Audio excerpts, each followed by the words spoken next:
People don't want to like a real estate page. They know if I like a real estate page, I'm probably going to get force-fed real estate content, and people don't want that.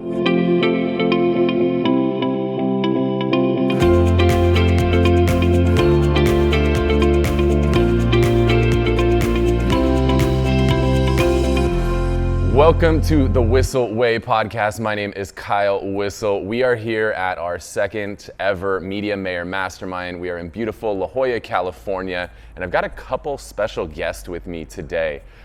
These guys are out here. They've flown in from Amarillo, Texas, and somewhere in Michigan. West Michigan.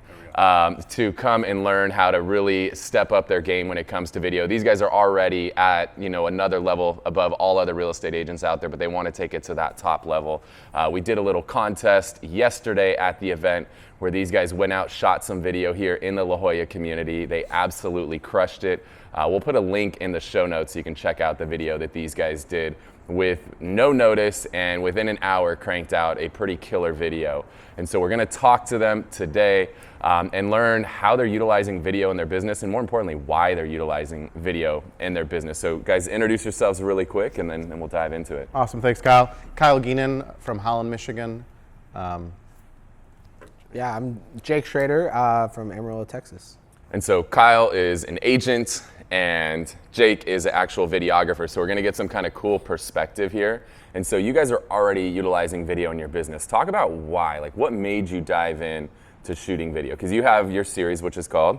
The Lakeshore Lunch. The Lakeshore Lunch. Yep. So what made you dive in on video? I started with video from day one, started with drones actually, and kind of built up the reputation in our area that I was a marketing guy who happened to sell real estate. And then I got into more video with trying to be the go-to guy in the community for all things marketing, but also mostly with real estate. So that was the primary driving force, and now it's evolved into the show, the Lakeshore Lunch, trying to be the person in the community that everybody knows as, oh, you're that guy that I saw online, in cameras and stuff like that. All right, so what inspired you to go with Lakeshore Lunch? Like, talk about what's the overall goal of the show, what's the format of the show? So the format of the show is it's a food-based vlog, if you will, that once or twice a month, we're still trying to figure out the format of that. Right now we're doing twice a month, we release a video where we go to a restaurant in our community, and we're doing a wide range. So we're doing within like a 30-minute radius of our office. We go to a different restaurant, feature that restaurant, take a dish that they are known for, and feature that dish and interview probably the chef most likely, okay, and really try to show the community something that we think is a really neat restaurant and get those people to engage with that content. All right. Yeah. And so talk about some of the results that you've seen so far. How many episodes have you done? So I believe we've done 7 or 8. Okay. We filmed 15, but we just haven't released all of them yet. Okay. So we're going to talk about that too. Yep. And the best one we've done was a taco restaurant. And you got tacos in Michigan? We've got tacos in Michigan. Have you had tacos here in San Diego yet? I have not had tacos in San Diego. You need to have tacos before you leave. Yeah. I want you to compare a San Diego taco to a Western Michigan taco. I would love to do that. So this taco place is pretty phenomenal. And we went in there and they were kind of skeptical of the video. And then a week later, the guy calls me. He's like, dude, our business is booming and people keep referencing this video. So I think the views were like maybe 20, 30,000 on that video, which was really good. Are there 20,000 people in Western Michigan? There are, Okay. believe it or not. Okay. Yeah, but it was really cool to see the business owner see a result from that as well too. And so think about that, like what's going to happen now that you just brought that guy a ton of new business. Like think about what's going to happen the next time he wants to make a move. Somebody in his family, one of his friends, or even one of his customers comes in that's thinking about making a move. Like you just hooked him up with a ton of new business. Yep. He's now indebted to you and loves you and wants to do everything he can to help you the same way that you helped him. Absolutely. Yeah. Only thing it cost him was a small gift card that we did a giveaway for. Okay. And it cost us a few $100 to produce the video. Okay. So it wasn't that expensive. And so you mentioned you already have 15 videos shot. You've only released 7. So why do you have so many that you haven't released? More or less, it's been a learning curve for us, just trying to figure out how quickly we want to shoot them and how quickly we want to release them. But I liked the idea of shooting a whole bunch in a row so that I would be comfortable with it, have the groove kind of hey, we're shooting film. Because it's not a natural thing for me. Yeah. I'm still figuring that all out. But it was a lot of fun to get them all done. And now at least we have content ready to go. Because in real estate, it can ebb and flow, and you want to make sure that you take the opportunity when you have time to do it. Right. So are you shooting one a day, or are you going out and shooting like 2 or 3 in a day? we shot 3 a week. 3 a week? Yep. Okay. I love it. Yeah, I'm a big fan. We call that batching. So batching is when you go out and you do multiple episodes of your show or multiple videos, and always have a few in the bank, because you never know, right? You might be here in San Diego on vacation, you might get sick, your videographer might get sick, you might not be able to crank videos out, but now you've got 8 in the bank. And I think it's super important with video that you stay consistent with it. Because you think about, like, a Game of Thrones is probably the best example. Like, if an episode of that does not come out every Sunday, or at least did not come out every Sunday, people would freak out. They built up a loyal following. Yep. And if you stay consistent with your show, people come to expect that, and they start to follow it, and they look forward to those episodes. So I love that you guys are ahead of the curve, and you're banking all those. I think that's brilliant, man. Yeah, thank you. Yeah. And so, Jake, you're coming from the other side of the camera, right? You're shooting video of guys like this. You're out in Amarillo, Texas. So talk about what you guys are doing with video. Yeah, so I mean, we're kind of doing the same idea. We started up a show called The Panhandle Perspective, really just spotlighting restaurants and stuff, amongst doing property videos and that kind of stuff. But yeah, I mean, just trying to get, right now we're kind of on the opposite side. We're still doing the batching part where we have 7 episodes shot, 3 edited, and so we're just trying to get at least 4 or 5 under our belt ready to go before we start putting them out. But yeah, it's just really exciting just to get out and be able to get our company out into the community and get them to see that we care about the community and that we want to, like, help the community grow, whether it's people moving into the community or people that are already living there and really just looking for new places to try and stuff. Definitely, yeah. You got to think, does somebody want to use the agent who just bombards them with postcards all day, every day? Yeah. Or do they want to work with the agent who's showing them all the cool things there are to do in the community? Right, Like when you tie in as that community expert, 1, you show that you're passionate about the community, and then 2, you show you have knowledge of the community. And I know that there's studies that come out from NAR and Zillow every year, and like knowledge is usually one of the top 2 or 3 things that people look for in an agent. So when you can show that you've got knowledge of that community that your target clientele is looking in, it completely sets you apart from everybody else out there. For sure. And so talk about from behind the camera when you're shooting, because it sounds like you guys are essentially doing the same type of video. What are you looking for as a videographer when you're shooting these videos to really make them a good quality video? Yeah, I mean, well, that's it, is good quality. Like, I am constantly looking for the best way to make it look as professional as possible. I really strive to kind of take it to that next level and kind of make it the most professional I can make it.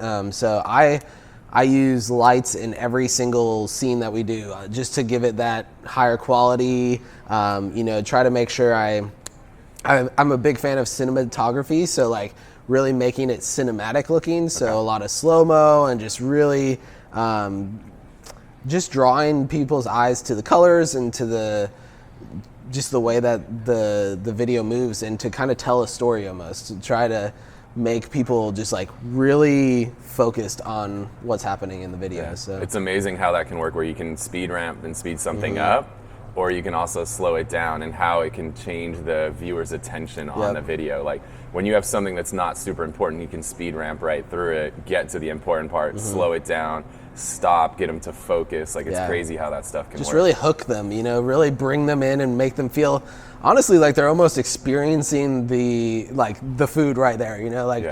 I showed one of our videos to one of the girls in our office, and that day she went and ordered that pizza because she was like, it looked so good and I just wanted to eat it. Yeah. So, it already proves to be doing its job, even just with people in our office. So it's kind of So you guys have released 3 so far. We haven't released any yet. You haven't released them, We okay. have them edited, but we haven't put anything out. We're just trying to, again, get that backlog of videos before we have enough to release them. So. Well, the good news is today, Media Mayor Mastermind, you guys are going to learn a ton of distribution strategies. So Exactly. We've been doing that for 5 years at Whissel Realty Group, and we've really nailed down a solid distribution strategy, because I think one of the things I see people make the mistake of is they do go shoot a killer video, and they have no idea what the hell to do with it, right? Or they maybe throw it up on Facebook, and things on Facebook are great for a week, and then they kind of just fade off. Every once in a while it gets a little bump and comes back to the top, but if all you're doing is putting your video on Facebook, it's gonna die off over time. So having a solid distribution strategy, I think, is really key. Kyle, what have you been doing so far with distribution? So we do a Facebook page, and then we share it to all the local real Facebook groups, whatever groups we think would benefit from it on Facebook. But then IGTV has been pretty good for us. So we have our own Instagram account for the video series as well as the Facebook page, and we try to push people from one to the other too. So we might say, hey, check out extra content on IGTV, or hey, there's something on our Facebook page about the contest. Yeah. Anything we can do to get more engagement on both platforms. Okay. So that's what we've been doing. And so you have a dedicated Facebook page and a dedicated Instagram account. Correct. Are you guys doing anything on YouTube? And we have a YouTube page. YouTube, okay. Yep, And it has correct. its own YouTube channel? Correct. Okay. Yep. I love that. Yeah, that's something we've learned is super important. A lot of realtors I see doing videos, they're putting every video on their real estate page. And what we found over time, like our Whissel Realty Group page has been around for over 10 years, and we built up 7,000 likes on that. We worked our ass off to do that. Our first entire series, 100 videos, was all on that Whissel Realty Group page. We built that up to 7,000 likes. When we launched our one of our second shows, Everything East County, we did it on its own Instagram, its own Facebook, its own YouTube. We were able to grow the Facebook to over 20,000, the Instagram to over 15,000 in a year's time.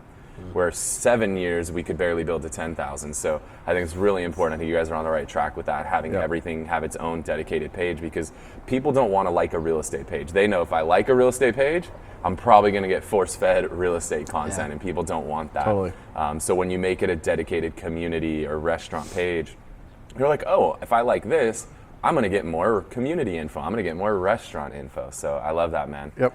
So one of the things we like to do on the show is our Whissel Widget of the Week. So I'd love for each of you guys to share something really cool, some sort of widget that you're utilizing in your business that is helping your business grow, make more money, or save time, because time and money are the two most important things in this business. So Kyle, what do you got for us? Yeah, so for me, I would say the biggest thing I do on a weekly basis is use showing time for our own listings, because we have about 20 listings to 30 listings at a time. And I have a pretty lean team, so for us, heavy showing time is incredible, and I'm surprised how many agents don't use showing time. Yeah. And it's annoying when you're trying to schedule showings for your clients and they don't have it. So I would highly recommend it if people are not using that to look into showing time. Yeah, the issue that we see is most agents put their cell phone number on the MLS and say, hey, if you want to show up my listing, call me or text me. Well, if somebody calls or texts me literally right this second, I'm not answering, right? Totally. I might respond to the text when we're finished up in 20, 30 minutes, but we also know that most agents don't plan their showings very far in advance. If they plan their showings a day in advance, that's a miracle. Typically, they're planning their showings 20 to 30 minutes in advance. Yep. Well, if you don't answer and you don't respond for 20 or 30 minutes, they've already planned their day out, and their day is now planned without your listing being shown. So Showing Time answers the phone 24 hours a day, 7 days a week with a live human being. As an option, they do have just an online-only version. Some MLSs provide that free, which is kind of cool, but the paid version, totally worth it. Live answer 24/7. You make sure that every person who wants to show your property talks to a live human being. And then we love it because for the client, they get to choose how they want to be notified. Every client's different, right? Like some clients love a text. Some clients still have jitterbug phones and don't know how to text. So they can get a phone call, or maybe your client wants an email because they're at work and it's the only way they can communicate. So huge Showing Time fan, And man. I for love it. feedback. And feedback, yeah. Yep, we've created a really nice list of questions that people have to answer, and our clients love it. Very cool. Yep. All right, Jake, what's your widget of the week for us? Well, I am a gearhead. I love all types of gear, so I love little widgets and stuff. Mine is, like I said, I really love cinematography, and I really love just having a good shallow depth of field and stuff in my videos. And so I really have been loving using a Canon 35mm 1.4 lens. It's a prime lens, but it just gives an awesome depth of field, really makes things just look even that much more cinematic, and just I just really love it. It just gives a whole nother level to video and So stuff. explain depth of field. If somebody's not familiar with cinematography, what does depth of field mean? Yeah, so depth of field is basically like if your eyes are focused on something pretty close, it's that blurriness behind the subject. So, if you're shooting a pizza and you want to focus on the pepperoni, the pepperoni is going to be in focus, but then all the other pepperonis and all the other cheese and whatever else is going to be kind of blurred, and it's going to give that depth of field. So it's a shallow depth of field, meaning what's in focus is what's right in front of you, and then everything else is blurred. So. Or for those of you who use iPhones, portrait mode. Just think of portrait mode, right? Exactly. If we want to dumb it down, Yeah. what your iPhone does in portrait mode is depth of field in video. Yeah, and I've exactly. seen some of the videos you guys have created, and it's really cool how you have your two, speakers front and center, and they're perfectly, the picture, the color, the image is perfectly crystal clear on them. And then you could see stuff happening in the background, but you can't make out faces, which could also be good for video, right? Sometimes it's good to blur out everybody's faces in the background. So you could see there's things going on in the restaurant or in the kitchen or whatever, but you're not seeing all the faces. So you still get that motion and everything in the background, but you're focusing on the two people speaking. You're not getting distracted by everything that's happening behind them. Yeah. So I love it. Cool, guys. Well, I hope you guys got a lot of value out of this episode of the Whissel Way. Again, our goal is to give you the strategies, the tools, the techniques that you need to go out there and crush it in your business. If you guys want to stay in touch with us, make sure to go to thewhisselway.com. You can hop on our Facebook page, ask questions on there. That's where we come up with the questions that we ask on the show. You can also subscribe to the podcast and our YouTube channel, and we'll also keep you updated on events. Again, we're here at the Media Mayor Mastermind. This is a 2-day event here in La Jolla, California. Unfortunately, we can't spin the camera around and show you the view, but I promise there's an insane ocean view right now. It's really fun. We rent out a private house in a great neighborhood, ocean view, and just mastermind for 2 days. And instead of your normal conference where you're going wide and talking for an hour about farming, an hour about door knocking, an hour about video, this is 2 days just deep dive on video. So if you are in the real estate or mortgage industry and you want to go deeper on video, definitely reach out to us. Shoot us a DM on any of the social networks out there. We'd love to have you at our next event here in San Diego. Thanks so much for tuning in to this episode of The Whissel Way. Wait. Before you leave, I want to share some more tips and tricks that we're using in our business to take it to that next level. Just click right here. And don't forget to subscribe. Click right here.